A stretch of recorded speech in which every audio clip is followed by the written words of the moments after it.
Blessings, greetings, everyone. Good day wherever you are. Good day, Ricky and Frederick. Yay. Wow, Sue and I just had a little, we always like sort of touch in at the beginning just to kind of take a temperature of where things are at for us. Garden Hose, good day. I apologize, I just got the live up like an hour ago scheduled. I've been away on a little trip that was quite a whirlwind in a lot of ways, good and also potent and challenging. So Sue and I were catching up about that. And we often sort of get a feeling of how we're going to start the journey of these lives. And what came up really powerfully is humor and the importance of humor at this time. So tell me, Sue, you were just sharing about how important it is when people are doing therapeutic process. Would you share a little more about that? Yeah. So just when people are, they just studies just show that if you're like in therapy with somebody or you're working something out, if there's, there can be some a little bit of lightness and laughter. We all like I always said, we take everything too seriously, right? And so as I was a kid, like I was a really hyper kid, right? And so I grew up Catholics. We sit in a church, and we didn't get to go to Sunday school, so we sat there. And I'll tell you, I could not stop talking or moving or something, and I'd be so nervous because my dad would be looking at me like, "You're going to get it when you get home," and I'd laugh and laugh. I could just all of that sort of. Yeah, and then, so we talk about it now, and it's like it was just diffusing all of that, like all that energy, right? Wow, that's such a big perspective in a way, and tying it in with religion too. Like when I say religion, I'm not talking about spirituality. There's our high priestess on the bottom. I'm not talking about connection to the divine. What I'm talking about is actually like the religions that are about dominance, centralized power and authority, dominance and control, and what we would call the organized religions. And, I have my perspective on that is that they have a place in creating a certain kind of framework or stability. Yep. But when they try to control every single waking moment of our lives, our thoughts, our actions, everything, there's no room for failure. When you said that about, like, it's not just like, wait till you get home. You weren't sitting still during church. You're going to get it. It's also like, oh, you're going to hell. Oh, like, totally. And right? It would be like, oh, one more time, guess where you're headed, right? Yeah. And then you could have just at an age give up. You're like, I'm screwed. I'm going anyway. So who cares what they do, And then you're like, whatever, right?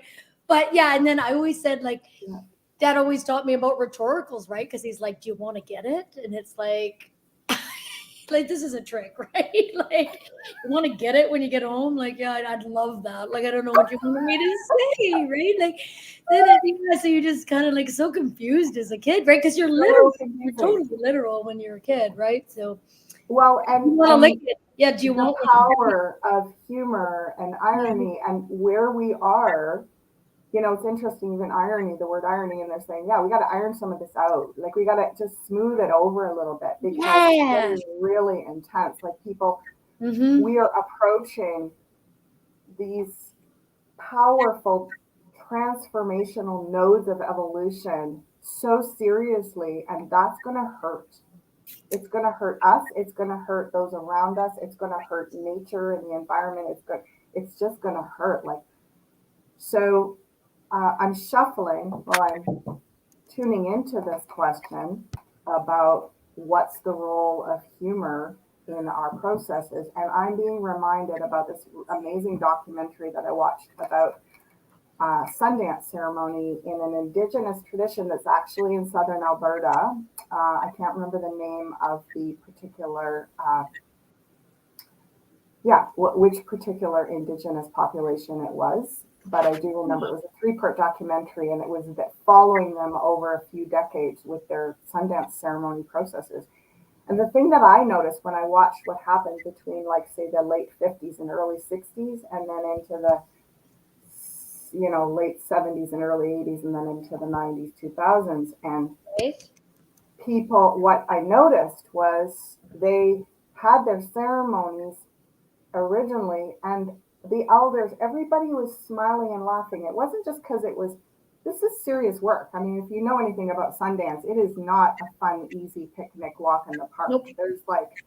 There's extreme practices designed to really test a person and take them on a shamanic kind of rite of passage journey into themselves to face their own like shadow stuff and work with that and heal it and develop a sacred relationship with the divine to begin to be more responsible as an adult member of society, right? I mean, that's my understanding of what those, or my understanding of what those ceremonies are about. However, what I notice is like when you go into those types of ceremonies that are done in that original way, yes, there's times where you're not going to make a peep. You're not going to like say and do or act out at certain times in the ceremony and ritual because that's really like, yeah, it's sacred and everyone knows it and you know how to like be present in that way. You've been trained in your culture to be present.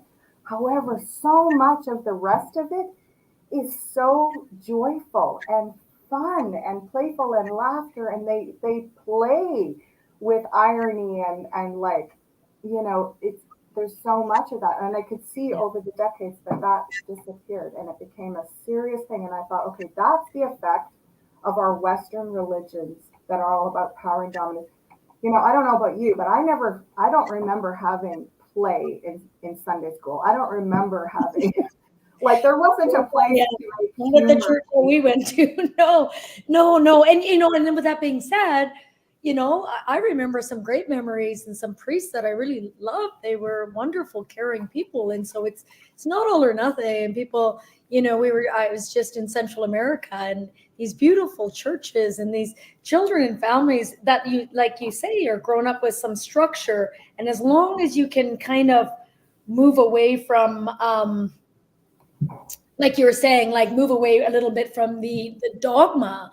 But I mean, there's all kinds of dogma. There's dogma in spirituality too, right? So yeah, and to have places like it's not just like, oh well, if there's time left over, we'll sneak a little fun in. No, it's like it's actually probably half of what's necessary.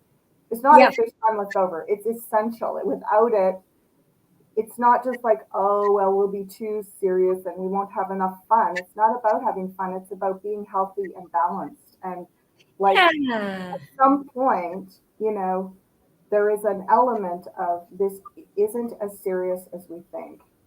I think we're taking this all too seriously. So I've had moments where like I always called it like an infliction because I have this thing where I get triggered and I start laughing if things get too serious. It probably is from church, right? And so it's like I can't. So I remember I was working one time with my boss. I was a sign language interpreter at the time. I still do work as an interpreter. And it's the first time I ever worked with him. And something happened that just hit me funny. That wasn't that funny. Wouldn't have been funny to anybody. Hit me, and I could not stop laughing. And then I cried. And then I had to leave the room. And then I'm walking home, trying to hold it, and the worse I try to hold it, and I come back. And then, right, I can't do it. And then I literally had to say to him after, I'm not on drugs. Like I am not high. I am not.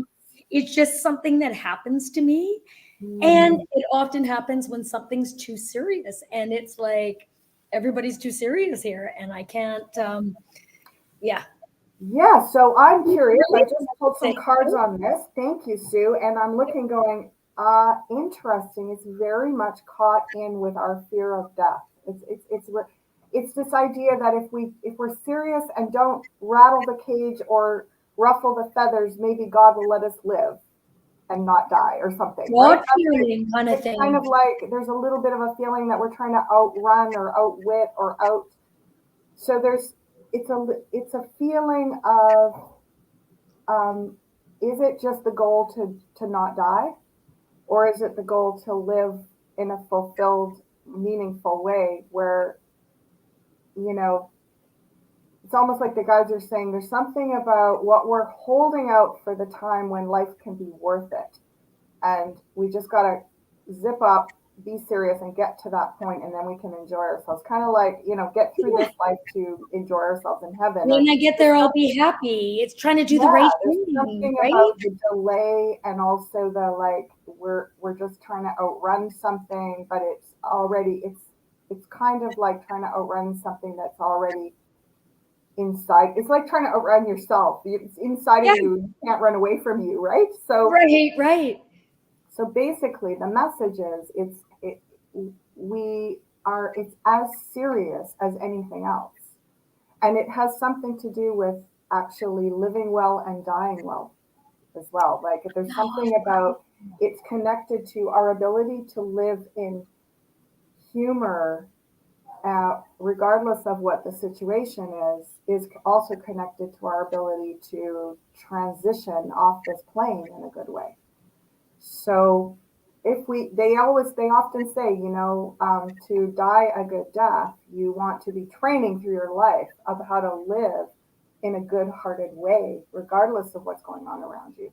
So it's big stuff in a way, and yet it's so easy, right? It's the thing Yep. that children will automatically revert to unless they're very, very traumatized and broken. They will revert to play as soon as possible in any situation, right? It's like they know they're still connected enough with source to see that it's the natural state So of when you are in laughter, like when you laugh, I feel like it's like a release. So I got tears and laughter at the same time. But then I also think that's when you connect. You're connected. I mm-hmm. feel like that was a way to keep on coming back, right? It was a way of being okay. You're right back here. I don't know. That's how Definitely. I feel. Definitely. Yeah. And as I was speaking with Sue, when we sort of ended up on this, we only had 5 minutes, right, at the Yeah. beginning, Yeah. and we just ended up in talking about humor and the importance of it. So that's how I treat these sessions and any sort of healing sessions is I let spirit show us where the energy is and where the next most supportive, helpful energy is. And Yeah. today it just happens to be starting us in this place of humor and basically how fast humor can turn a situation around completely. It can literally diffuse and redirect energy probably more rapidly than anything else. So, and I said to Sue that I actually had an idea 2 years ago to bring I there's two of my clients that are natural comedians. Ironically, they live not that far from each other. I'm not going to disclose who they are yet because I've got to approach them and see if they'd be open Right. to this. But and they're both, awake and spiritually activated people.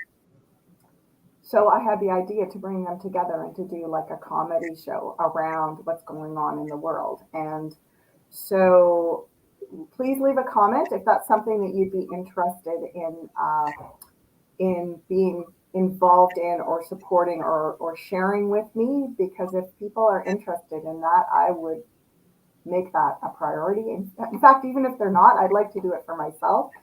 But yeah, I just love your feedback about how that may land for you at this exact juncture of your life as well. Is this the time?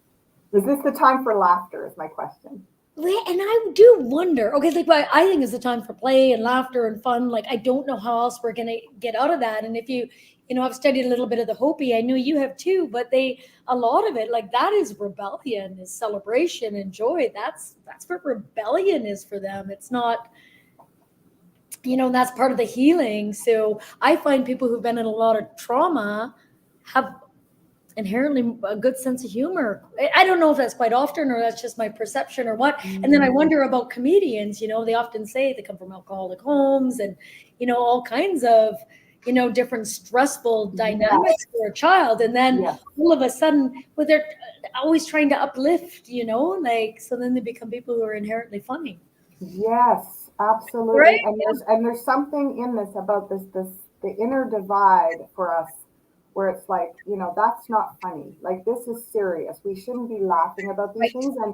And can we hold both? Like, yeah, this is serious, and I am not saying let's just disregard, like Marie Antoinette, let them eat cake, bread and circuses like the Romans did. Let's just forget Yeah. about all these things that are wrong or challenging, and let's just play and stick our heads in the sand, right? Unicorns and rainbows. Yeah. Yep. I'm not suggesting that kind of split. It's either this Yep. or that. I'm Yep. saying in our, like so many of you, I know many of you that are here um, are doing such powerful work and the serious work of showing up day after day, working on yourselves, working on your relationships, working on how you're approaching the changes in our world and looking for ways to Right. unplug from this sick power dominant system, on, right? Yeah. So Yeah. Yeah. it's not just a prescription. And I love what you said. Thank you, Angela, about, there's medical prescriptions around, Yeah. My you know, kinesiologist prescribes laughter daily. Yeah. and it's almost like what I'm hearing is it's even beyond that. It's even beyond just like, oh, when you're really down in the dumps and there's nothing else you can do, maybe get some laughter in there. I'm actually saying this almost ought to be written into our constitution. Like Yeah. it's essential. I got you, but it's almost like, well, the doctor prescribed like forest bathing. It's just like, just go for a walk. Where have we come to now? We need prescriptions for things. It's like, oh, well, It's funny, right? It is kind of right? funny.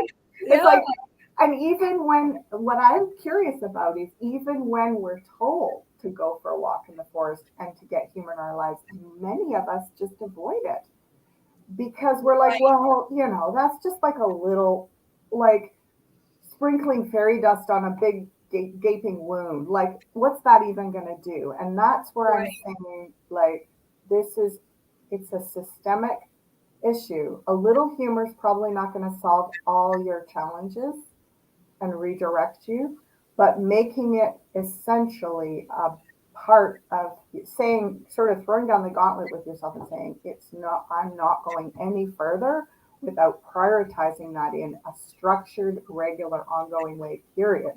Like, as important as all Yeah. these other, as important as meditation, as important as spiritual practice. Because you're right. Before you know it, you've gone weeks and weeks on end, and you're like, haven't even smiled, if you just kind of get too serious and overwhelmed. And so, a lot of what's happening here, I would say that, yeah, it makes a lot of sense. Put it on. Thank you so much for the feedback, Laura and Angela, Garden Hoe, Carmen. Um, okay, I saw another question. Would you go Yep, back and I did pass see it it too. to So this one is about health. me? Will there be a cure for high blood pressure, high cholesterol, and diabetes? All right. So I Well, understand with diabetes quite often, and I don't think you can always put it across the board, but just lost the sweetness of life. and isn't this ironic, right? I see there's no mistakes. It's not random. Yeah. Like these questions, there's we're on a theme here. We're on a journey together on these lives. We're going somewhere. Your questions are part of the weed. It's like we're all dreaming a giant dream Yeah. together.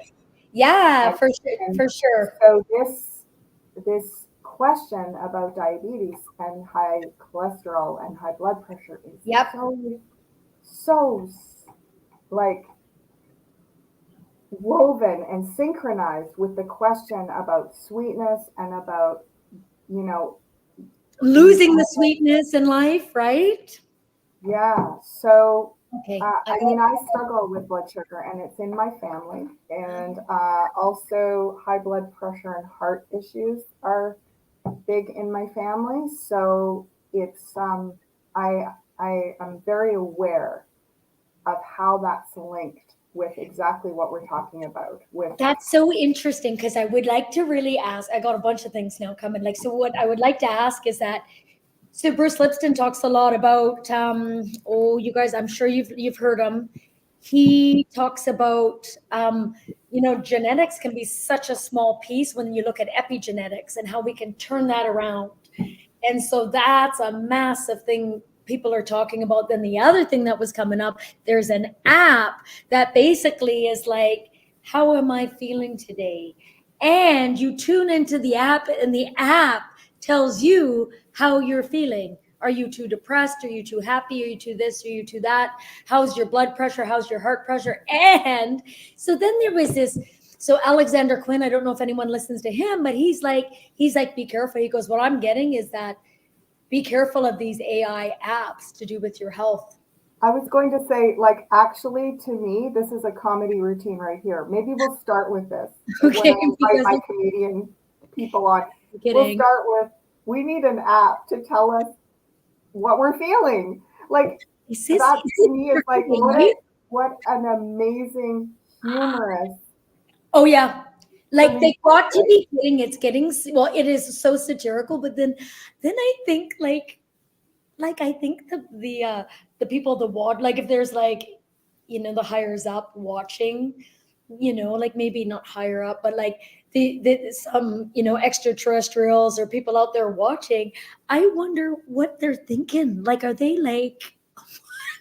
Like, could you imagine the show on Earth right now? What they're watching? They're like literally these. Well, and it gets back, this all gets back. Oh, wow. Okay. This all gets back to, yeah, like we are, it's like we're waiting for someone to take the reins and move us in a direction of creating the, we're still in the realm of, can we just survive this? Can we just get back to normal? Can we just like get back to struggling, suffering, and living in a broken system in as normal way as fast as possible? And And where it's our like, belief is that we're here to suffer. And I know that's laced in the Catholic Church, or like, I don't know, some people might be, not that it's bad, but I know there's a teaching or a thought there that says, or at least what I was raised with, is we're not here to have fun. Like, so then you're like, well, why are we here? And so it was a belief that was ingrained or taught. I'm just excited because we've got, oh my goodness, we are right upon it, everyone. We're on it. We are really onto something today. So we've got, first of all, I'm just going to do a little tarot education here for a moment. This is the question around diabetes, high blood pressure. Is there going to be a cure, a solution? Right. And what I'm being shown is there's already a cure and a solution. It's in the past. It's already the methods. It's sort of like, are we waiting for a bot or an AI or a artificial intelligence system to heal us when we are the most sophisticated system in the universe? We are beyond, because, and why we're sophisticated is because we're not just about the physical and we're not just about the mental. We're about the multi interrelated bodies all working as a synchronized whole. And we have more like potential for the miraculous and the magical, and it's already within us. And some of us have had inklings of that. We practice it, we start to open up. That's a lot of what I do with the tarot and supporting people in coming into a comfortable relationship with their intuition, which is not just about, here's 3 easy steps to learn how to do it. It's about addressing all the things that block that, all the fears about, getting too wrapped up in dark force energy and being controlled by who knows what. And, again, it all comes back to know thyself, have a strong relationship with God, creator here. You're not going to find that out there. The church isn't going to give it to you. The White Hats aren't going to give it to you. The whatever is like, it's here, and that's how we navigate. So we start 3 number 7s. Okay, in this little tiny, what is it, a 5, 6, 7 card spread? I got 3 number 7s. The odds of that happening are very, very low, right? Yeah. That 3 number 7s, 3 of a kind is a blessing. Number 7 is the spiritual path. It's the path of the individual. So this diabetes and high blood pressure is an inside job. One of the things that we probably have more control over than any of the other illnesses. Like I'm hearing, it's kind of a first, almost like if we're going to learn to heal ourselves, diabetes and high blood pressure would be like kindergarten or preschool level learning. When we're dealing with, really big like types of cancers and yeah, like really complex diseases that are systemic, intergenerational, like you said, epigenetic and genetic and on and on. Yeah, that gets a lot more complicated. But blood sugar and high blood pressure are two that we could actually get good at. Like, I'm That's not saying don't get amazing. medical help. I'm not giving you medical advice. Right. Disclaimer, disclaimer. But I'm suggesting that there's an invitation here that this is something easily within our grasp at this point in our Yeah. evolution. Yep. And what it's based on. We've got three number sevens here. So I'm going to just pull these two away for a minute. This is saying yes, the yes card. We've already got it. It's in the past. We have the ability. And then we're going to look at these three together. Whoa. Okay. This is about power, dominance, and control. The moon, the devil, and the emperor. Sure. I can see So that. this is basically the system of, the slave system, the centralized power dominant model of control, Mm-hmm. and Mm-hmm. the patriarchal dominant model. It's not about men, it's about a system that narrows its focus down to controlling and manipulating with a single minded trajectory and goal, disregarding the effect on any other system. It's sort of like the opposite of systems approach. Yep. So, how do we heal that is we get back into systems approach. And because it's all based on addiction to power, which is based on the fear of death and running, trying to outrun your own. It comes down to the fear of death. Yeah. So we've got, and if we talk just about diabetes, for example, as you said, we're talking about the pancreas. It's about sweetness. It's about love. It's about connection. We're talking about the high blood pressure, high cholesterol. It's about the circulatory system, which is energy moving through the heart, Yep. which is unconditional love, forgiveness, Mm-hmm. devotion, relationship. So all the things that pull us away, Yeah. which create in us an addictive pattern where we're always looking outside, that's that's what we're contending with. We're And I mean, basically look at what's facing. happened. It's like, go to the doctor, give us a pill, go to the doctor, give us a pill. And then that's that whole cycle going round and round, not that doctors don't have their place. And they definitely do in terms of emergency and that sort of thing. But what came to mind is Anita Morjani, and, she died of cancer. She was full of cancer. And basically she talks about what happened, in her NDE, and she comes back and she's like, she wrote a book called Dying to Be Me, dying to be myself, my authentic true Wow. self, right? I mean, that's Yeah. was the message she comes back with. And she's all about, joy and happiness and, finding a good path and humor in life. So I really like her work because I look at it and think, yeah, I mean, it never has to go that far. Never has to go that far, right? So Perhaps not. I mean, I think we all have to go through some dark night of the soul to face this stuff because we've got a lot invested in avoiding this. This is how we've been trained to survive all these right, eons in the right, slave system power dominant model. right, and to And fear it, right? that was It's intelligent for us to develop those survival systems, and we are now at a place where we're beginning to take back our power. right, right. But we don't know what to do with it. Right? Yeah, I'm What empowered. do I do? What do I? Yeah, like I And it's called like the aliens, and now what?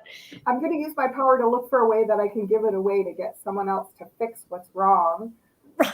So this isn't shaming, of course, absolutely. Keep Yeah. your eyes and heart open to, there's already been some beautiful comments and suggestions here of resources to work with these conditions. I mean, I'm guessing if you looked up diabetes and high cholesterol and did a bit of online research, you'd find, especially around, alternative treatments and Mm-hmm. holistic healing, and you'd probably find enough to keep you busy for the rest of this lifetime on working.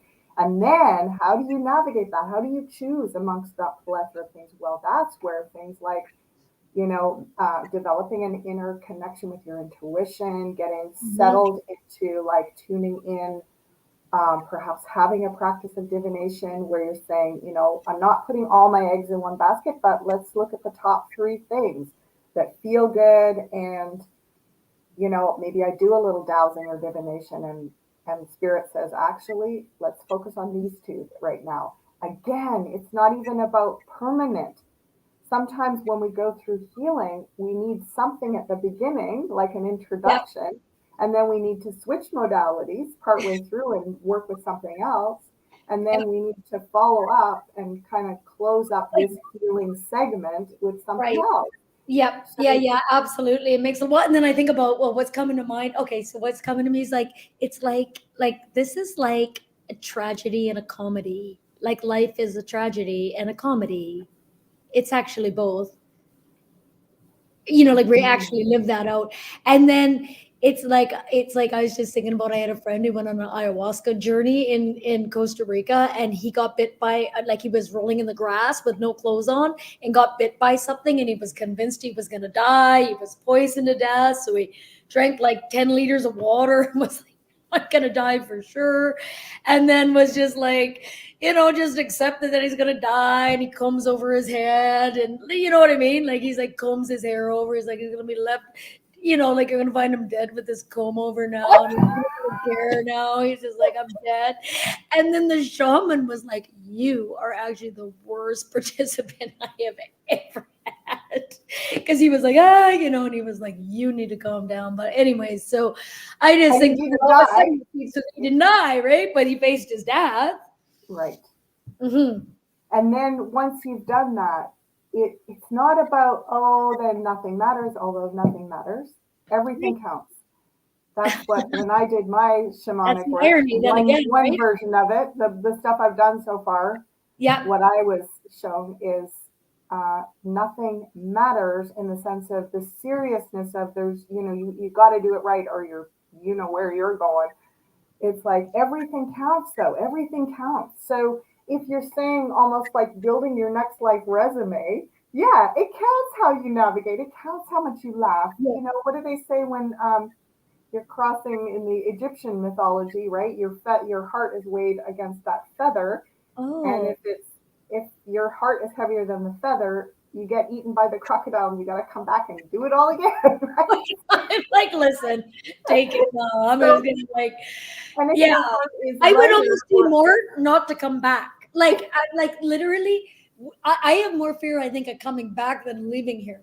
You know what I'm saying? well, Like, okay, so interesting. This is going to lead into another topic, and we'll see where we go with this. Egypt is interesting.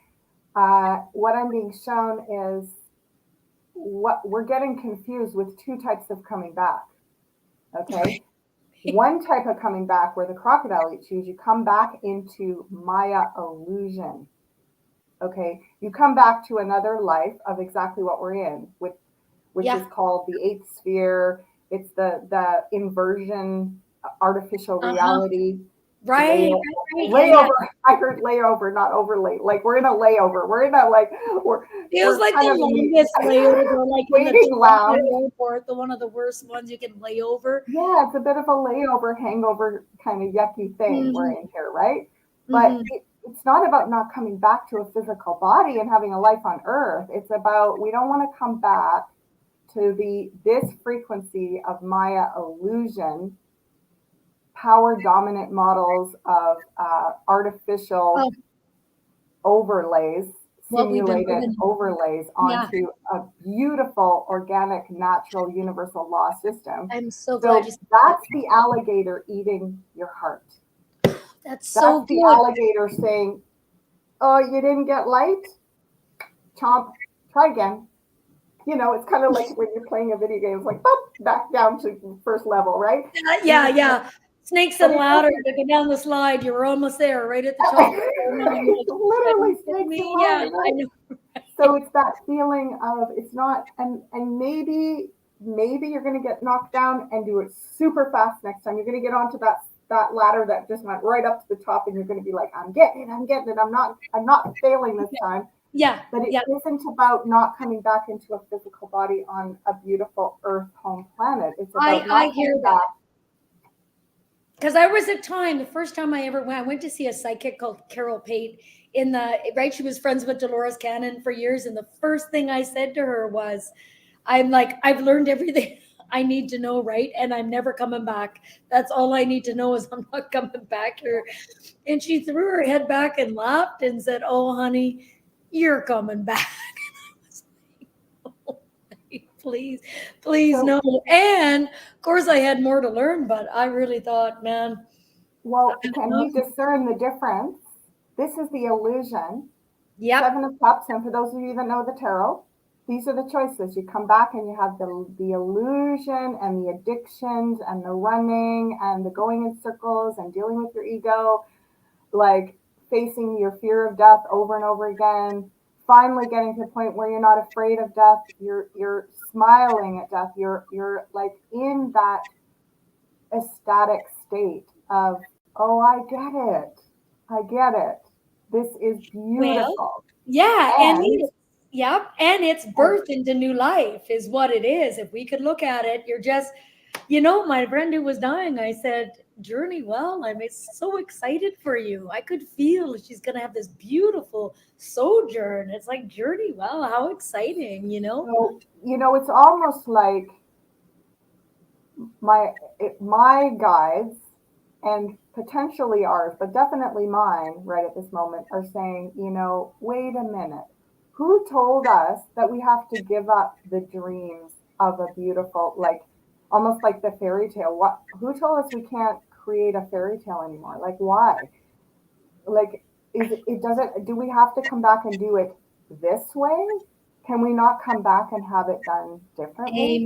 Like, Amen. And can we where have there's that now? grace, where there's huge amounts of grace and huge amounts of love and forgiveness and compassion, Mhm.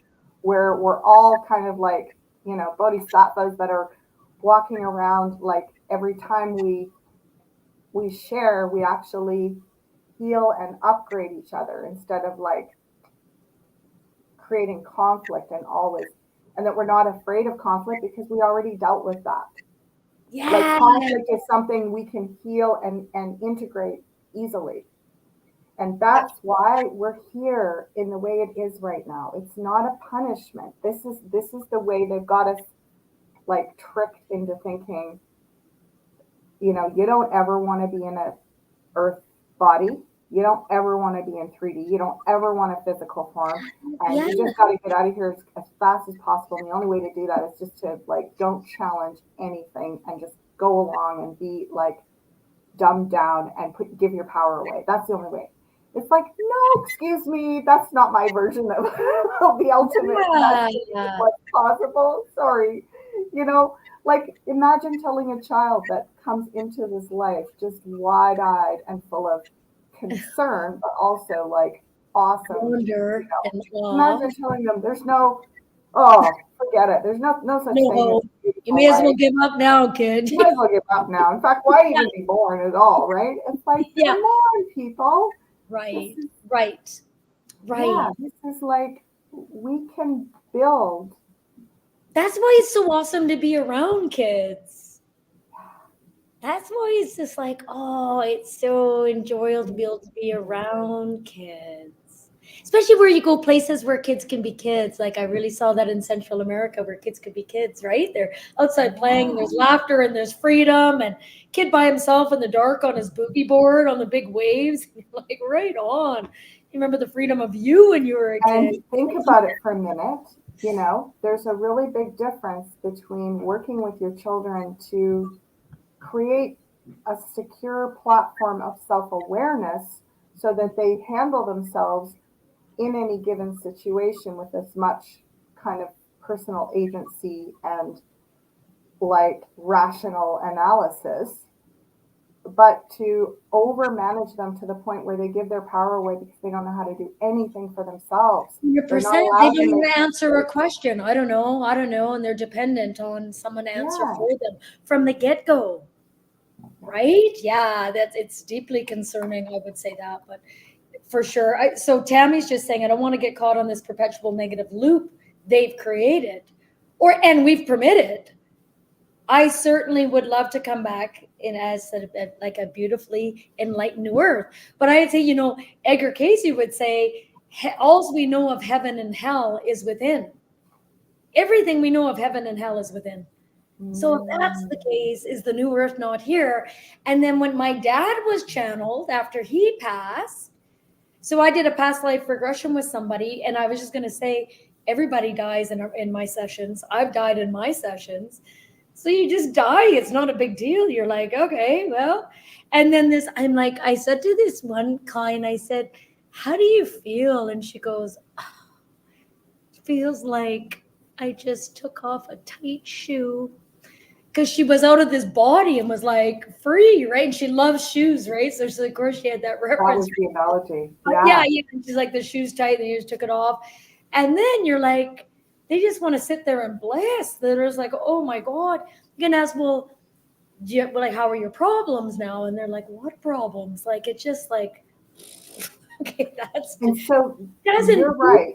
Right. Yeah. And then when they come back, then the perception is, oh, I never saw it that way. And then you go towards the end of their life, and then you're asking them, well, what did you learn? Right. And it's like, oh, I made such a big deal about that. And why did I take that so seriously? So who cares, Yeah. So they're seeing it for themselves and experiencing that. And it's really quite beautiful to share their death. Mm-hmm. It's so beautiful. And then it is a birth, and then the guides, and then it's like, I was just going to say quickly here, is this like, so my dad, he said, oh, it happened quickly, it was out of my body. And he said, you just go through it very quick. And he said, I was surprised with how quick. It was painless. And he just talked very matter of fact about it, right? And he really ascended and evolved in those last moments before he died after years of suffering with cancer. So then you think, what's in suffering, right? And then he said, I was met with 7 guides. The larger being would be what we would consider God. And, he was like, and then he said, I don't know enough now to completely leave this realm. He said, but I'm in a place that looks quite a bit like Earth, but there's harmony here. There's peace and there's harmony. There's more beautiful colors we've never seen. And he said, this is what we're bargaining for in the new earth. And he said, and it's doable. It is doable. And it was like, wow, it's doable. Oh my gosh. So what I'm hearing, which is new information, is there's another option. We have this idea, kind of like the feather in the heart, and the alligator's going to eat it, right? Or we're going to go where if the alligator doesn't eat it. And I'm wondering if there's a lot of options. That's what I'm sort of hearing from you is, the alligator eating your heart maybe means, like your dad said, oh yeah, I have to come back again, but I didn't get sent into purgatory, what we would know. Christian tradition. He actually verbatim said that. It's not purgatory. So what I'm hearing from your story is it's something that looks like a training, like, okay, we're going to immerse you in this is what new earth could feel like. And your goal is not to create that in this inverted, artificial Maya illusion earth, but to remember it all the way to the end and never lose your heart, never lose your humor, never lose your joy, never take it too seriously. Immerse yourself. Everything counts. Like, do all the things, not because God's going to punish you if you don't, but because you have a chance to line up your frequency with that new earth potential. And then when you go, they'll be like, okay, now you're ready to go to build the new earth. Okay, right. Yeah. So preparing for the return. So then you're already prepared. You're in that frequency. You've integrated it. Wow, that's a boot camp for souls. Hey, that's good. Boot camp. That's amazing. It's kind of Yeah. beautiful when you think about it. One could see it as a punishment. Yes. And we've been indoctrinated into let's punish the And children. the reason for that is because there's only two options. There's only transcend or go to hell. Like, you Heaven know, or hell, which one? And then you're like, yeah, polarization, yeah, black and white polarity, division, that's part of the Maya illusion, right. you know. And us Catholic kids are like, we're done. We're done anyways. So we're either gonna, lie about it. We're just like, forget it, and that's where we're, the ones that are like pregnant at 16 because you're like, I'm done.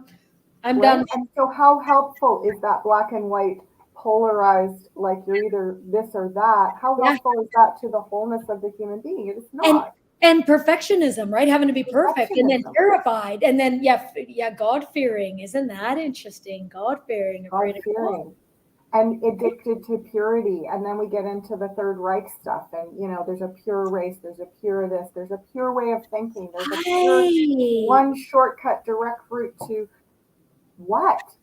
I'm To not what? perfect enough. Yeah.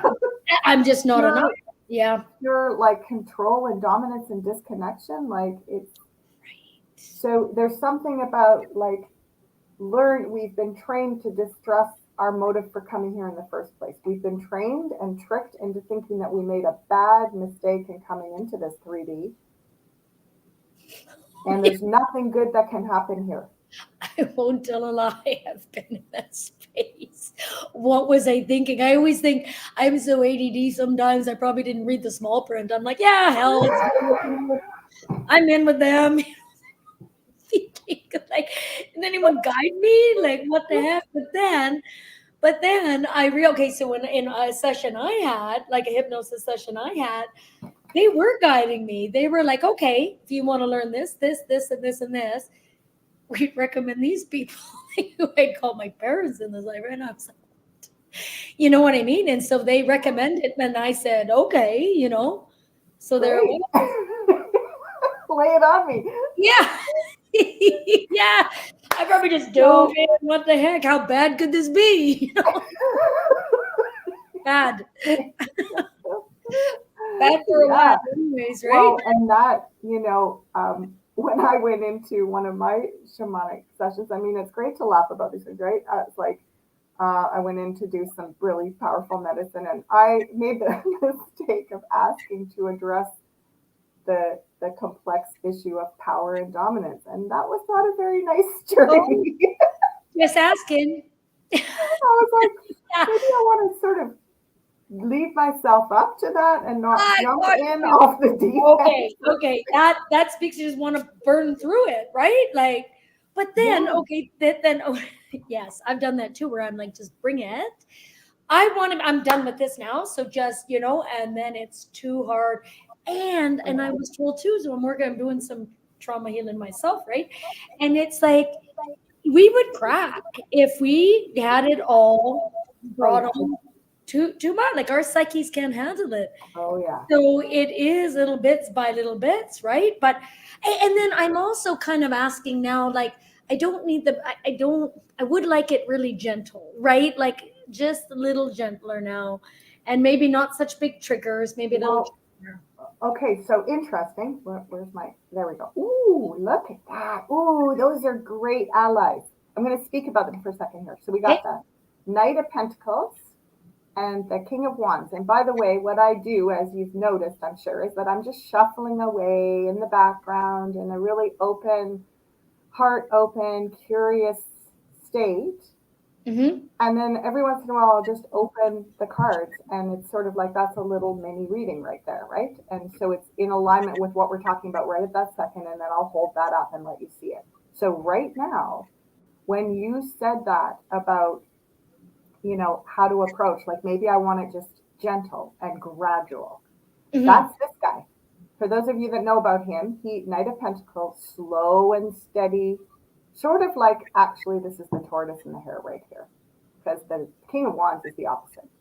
Burn it up, tackle it, It's a bit of jump both. in. You get it fast, and then you slow it down. Yes, Get it? Okay. exactly. So Yeah. they're looking at each other and they're going, "Oh, your turn. time for some slow and steady. Get going there, little knight, right? And he's like, Okay. okay, I got us to here, king. Are you ready? And the king comes in and goes, whoosh, right? And then the knight's like, okay, I got to clean up some of the aftermath of that. Let me come around here and do some slow and steady. And like, Right. I'm doing this like a little child game. It's coming this way because this is like a way to illustrate it is that simple, beautiful, like, okay, we're doing some of this. Have you noticed that that actually works pretty well, right? It's not, if we say, absolutely, I always have to have it gentle, and then we fall asleep, right? Or I Oh, yeah. always have to Yeah, just yeah. get her done and take a Reminds shortcut. me of And like it's on like, Zootopia, where like the rabbit runs in with a fox and just like, hey, you know, like I need, like you need to write now the license plate, and then it's the sloth on the other side, and he's like, hello, and she's right, and then right, it was so slow, it's so painful that it's like, oh my god, yeah. yeah, and I think, I mean, I studied the Enneagram and I taught it actually, and then and so it's so interesting because it's like there are, you know, characters in our play that are more slow and methodical, and they have their place, right? And then the ones that are really, you know, speedy, trying to get somewhere, and then each can learn to kind of balance from the other, right? Super interesting.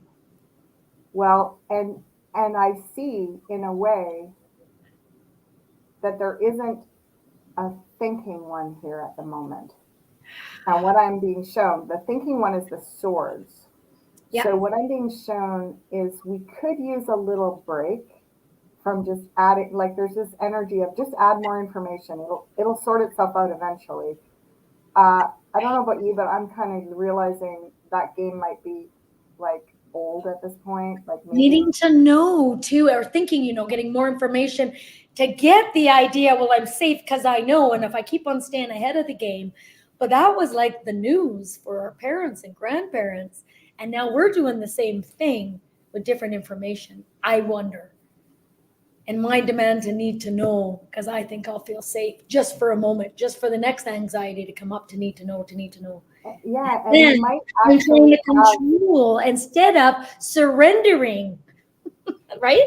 Yeah, what I so think, that even not let's, surrendering. I'm going to pull a card on how long those of Mhm. you watching, like, you know, obviously it's not that we don't take in any information, but maybe we don't go looking with that same rabid intensity of, I've got, you know, the mind, and I'm as guilty of this as everyone is, When we're air you signs, know, oh, clearly the error is I just don't know enough. I've got to research more. And then it's like eventually I've got myself so tied up like that old game Twister. You know, I got myself oh in yeah, so many pretzel oh knots, I yeah, can't figure out which way is up. analysis paralysis. You're just, I'm in analysis paralysis. yeah. So my curiosity at this point is maybe there could be a period of time where we just say, let's just integrate some of that and work with a gentle, steady, practical application of what we've already become aware of, even if we don't know how it's going to serve us, we don't see the end result, there's no clear path with an obvious solution, but there's things that we've become aware are going to be important no matter which way the dice falls, right? Like it's going, there's things that we can just guarantee, like basics, like, you know, growing food, how are we going to look after ourselves, the basics of kind of creating an off-grid currency or economic exchange platform or several of them to transition us out of this mess. It's like, okay, those are just gentle, practical, slow and steady, build them from scratch, grassroots. And then this guy comes in and does big transformative processes. You know, this is like, you know, he's kind of yeah, a little bit like the steroid energy of some big things. So we call in, maybe we're doing like some big shamanic process and getting some kind of therapy that is quite extreme periodically. And then we're going back to this gentle approach of like step by step. And we're just kind of working between these two for a while, but focusing on keeping it in the practical world as opposed to just up here in the idea realm. I love it. That's so good. So Shanti's saying going from thinking mind to heart space now. Every time I'm here, that just seems to happen automatically. It really does. It just feels all connected. I always just feel like no matter where I am or what's happening, and I always feel Well, that. and it's interesting too. This morning, I was telling Sue that I had a very whirlwind few days on my trip that was supposed to be kind of a holiday, but turned into an intense personal spiritual healing journey, which seems unavoidable at this point. And so I came back just feeling a little bit like, wow, I've just been through the spin cycle and jumping back into my week and a day full of readings today. And then considering the live, which I hadn't even put up yet. And I was going, oh God, no, I can't do this. I can't make this happen today, like personally, that feeling, like you say. And then I did cards on it and it looked fantastic. And I was like, okay, well, I surrender. I don't know if anyone will show up. And I don't even know if Sue's available because we haven't touched base, but here we go. Let's see what happens, right? And when we come together like this, in that open hearted way, as you're saying, Shanti, it's like something happens. We get to gift each other When with. two or more gather, when two or more gather, that's just with the intention of learning and love and opening and all of that. So the king is wearing a green collar over his heart. So that's a good point. And I just want to say, someone else here just said my heart, serendipity about the heart. Like it's like I was concerned about her heart, and now, and so what I find so interesting is that this our hearts have been the thing that's been attacked. I would say, or I don't know if they've been attacked, but Okay, so look at this. You see, there's the king, and as Carmen pointed out, he's got the green collar right over his heart. So he's fiery and he's passionate, but he's doing it from a heart place. And what does that mean? What that means is he's not going to become. We know what happens to this energy. It can get pretty righteous and full of itself, right? This is like the manic man who can just be like dominating everybody because he's got so much enthusiasm and so much charisma and so much, all of it, right? yeah, However, this guy has got that green collar on. So he only goes as far as he can stay in his heart space, and then he backs away and says, okay, knight, it's up to you now. Guess what collar the knight is wearing? Red.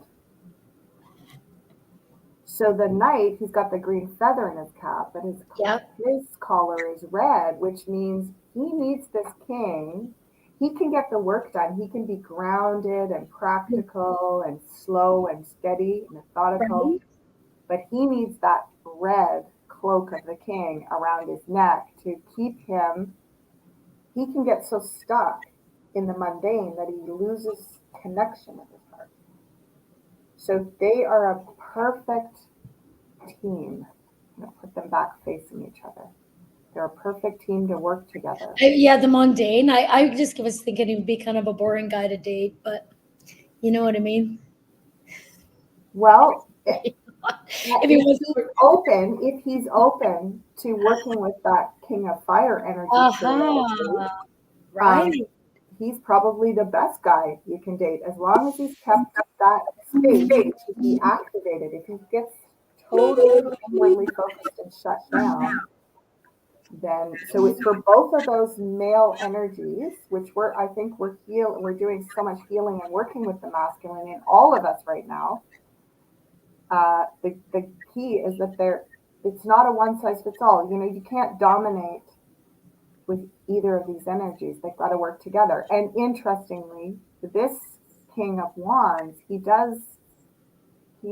hierarchically more influential than this little Knight of Pentacles. But you know what? He's not going to get very far without this person doing the work to build his activated visions. They need to So work together. they've They got need to to work work together. Well, we together. all got to work together if we're all in our, authentic self, right? We'd all be working Yeah. together, right? So what a beautiful place to leave off for today in that, Ah, this is something that we are, all of us. I mean, we've talked about, purgatory and preparing to come back to a new earth. And basically the guides said very clearly today that how we ensure that we're going to be able to do that is facing our fear of death, learning to live in joy and happiness and humor, not because we're just avoiding reality, but because we're literally integrating and metabolizing it and recognizing that, that lightness of heart is the goal. The goal isn't to solve all the issues here. The goal is to get through this part, Right. this layover, without losing heart. But the new earth can be happening now. Well, definitely, okay, let's just end off with this. Your dad said, I'm in this place that feels amazing. When he comes back, what are the chances he's going to create that? He's going to come back almost with his heart fully light, and he's going to have a pretty easy time of creating that new earth here, even on the layover, even in the artificial Right. inverted. He's going to somehow manage to like just, and again, this is where I talk about the hobbits. They live in the Shire, even though they're surrounded by Sargon and all that. It's like the dark god and everything, Yeah. right? It's like they're still like kind of living happily. And you could say, oh, well, they're naive and stupid and they're oblivious, but who cares if they have a happy life and live out their entire life in joy and celebration and fun and enjoyment?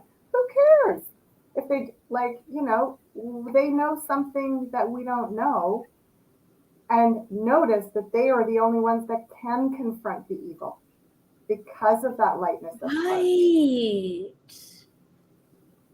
So, bingo. Mwah, mwah, mwah. Blessings, everyone. Have a Love beautiful week. everybody. Have a great week. We'll see you here next week. Bye for now.